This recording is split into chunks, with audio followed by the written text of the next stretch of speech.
We had a great argument in the Supreme Court in the United States today. The judges were clearly sympathetic to the really horrendous facts of this case, where a $100,000 home was taken to pay a $2,200 debt.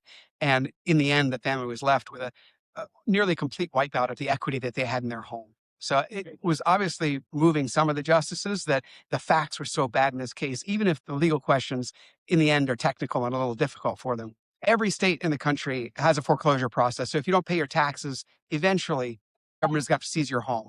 And there's a lot of questions about the fairness of how that happens and how they sell it.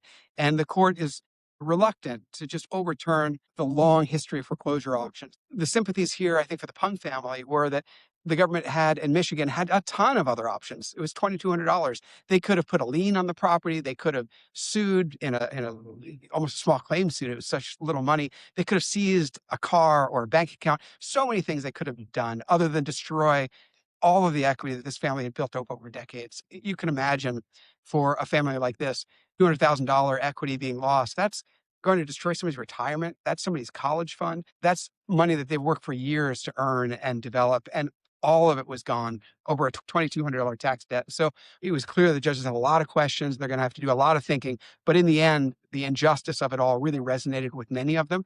And they're stuck with that problem now that they have to solve and write this opinion.